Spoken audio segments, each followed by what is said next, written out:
home people watching this at home, or in restaurants, or in other people's homes, or friends' homes, or colleagues' homes, or at work, or at business, or touching fish at school. Well, whatever you're doing, and probably not touching fish at school, you're watching this because you want to watch this, and you don't care if I sing random stuff, and you just want to impress your mom or dad or your kids that you're watching someone that's cool. Well, you're probably doing that at home, most likely, because that's the best Wi-Fi place. So let's just talk about Bill Bryson's at home. I mean, Bill Bryson tackled science in his brilliant short history of nearly everything, but in this one book could be easily categorized as a short history of nearly everything else. Maybe there'll be other books to actually talk about other things that are nearly everything else, because science is a great subject, but mainly we're going to talk about history today. What does history actually really consist of anyway? It's just a continuation of important people doing stuff with mainly, while they're doing all that, mainly lots of people in other places in the world actually just doing about with their normal routines, whether it's sleeping, eating, endeavoring to get comfortable, or having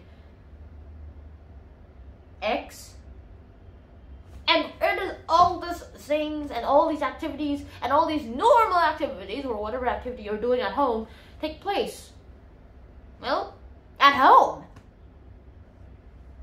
And this thought was actually inspired. Bill Bryson actually got inspired this thought. And when I read the book, it starts with some schematics of his own house, of what his house was supposed to look like.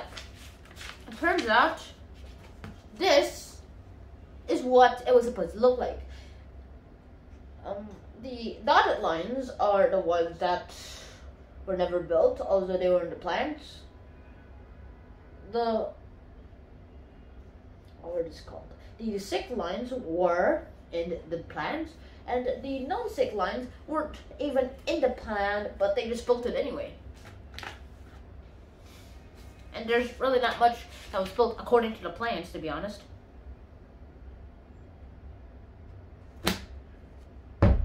So he went on a little exploration throughout his whole house after he actually found the source of a leak in the attic, which turned out to be a loose tile that was like rain inside.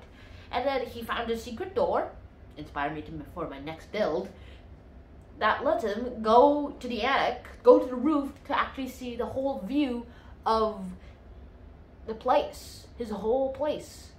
And that's kind of a big deal for him, because it's a great deal for anyone, to be honest, too. One thing I will have to say, though, is that at home isn't really that good at telling us what each of these parts do. They do a pretty good job at telling the history of these parts and why they're done. So I guess that also arguably does a good job telling us what each room does. Although some of these names I don't really recognize at the beginning.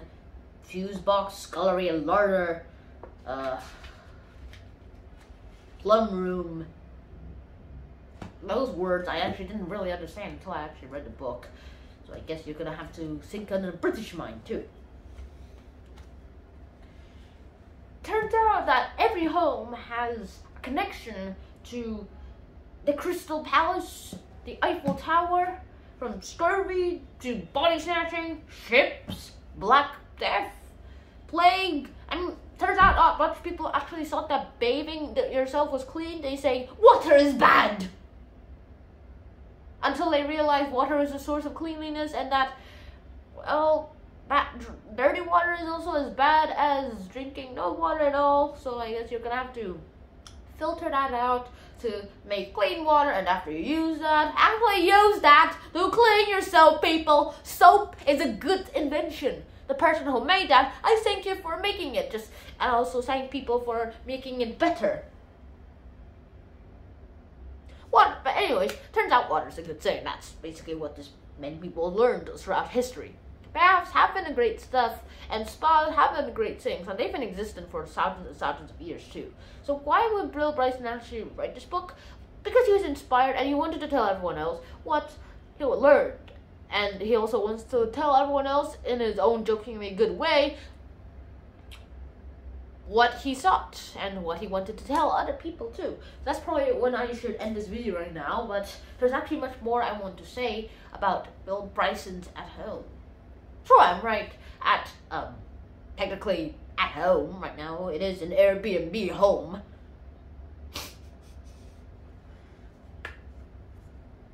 It's just that it's not lots of things that Bill Bryson actually said on the back are particularly that true. Sure, there are surprising connections to the Crystal Palace and the Eiffel Tower, yes, and from discovery to body snatching, obviously. Discovery was kind of one of the things that happened. Bedbugs, also I've never seen a bedbug before, to the Industrial Revolution. Just about anything in history that has ever happened, resulting in one of the most entertaining, illuminating books ever written in history. Yeah, sure. Sure. Just that I pretty much don't think that everyone's home is an 1851 Norfolk rectory, and not everyone will be interested in this book too, because it's just an 1851 Norfolk rectory. Who cares it's related to the Eiffel Tower and Crystal Palace? Who cares it wasn't built as according to plan? I don't care. Like, yeah, some people might say that. Well, here's one thing that's gonna set you aside. If you like jokes, here's lots of them.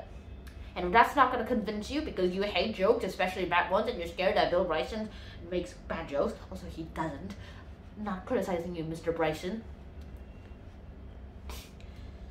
It's just that At Home, which is, turns out the home in the cover right here, is a very interesting book because it also teaches us about history. And once you start reading, you might be able to laugh a little bit too.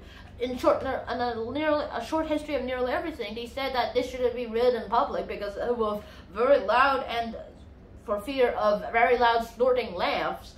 Although I kind of snorted several times while reading the book. And this, they just said that in the short history of nearly everything was nearly everything, then this will be the short history of nearly everything else. Could be classified in that too. And you might be able to actually read all this too.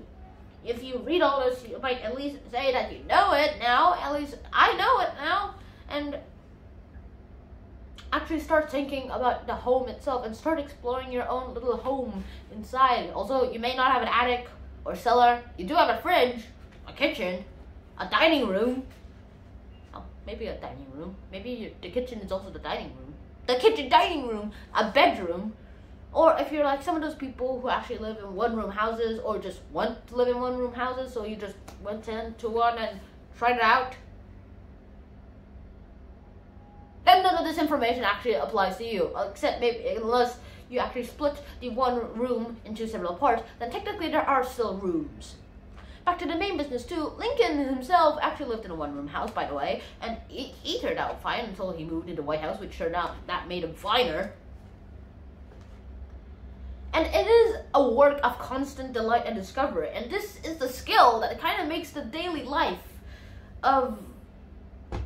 into a simultaneously strange and remarkable and an actual great treasure. Also, treasuries are probably not going to say all that because they don't think that an 1851 Norfolk home is a treasure. And all you have to do is go down a sofa and Bryson will teach you everything he knows. It's like scrolling through YouTube, find a good video you like, and hey, let's watch it, and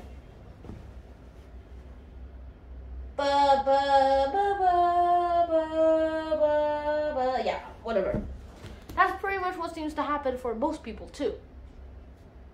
This book is one of the great ways to actually get yourself to know history, get yourself to know surprising connections to an 1851 Norfolk house.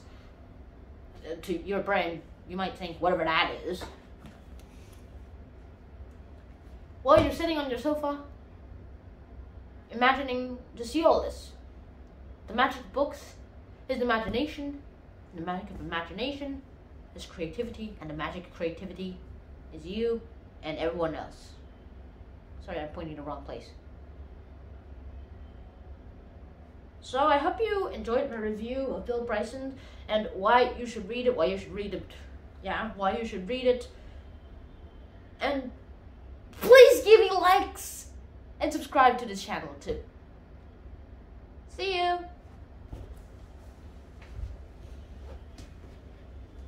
Get your friends to subscribe. I'm sick of waiting for 200 subscribers.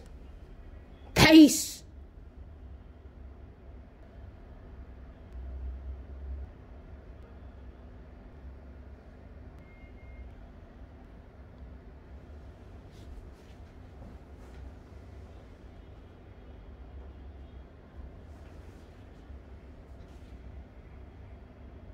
Oh, wait, I was recording that.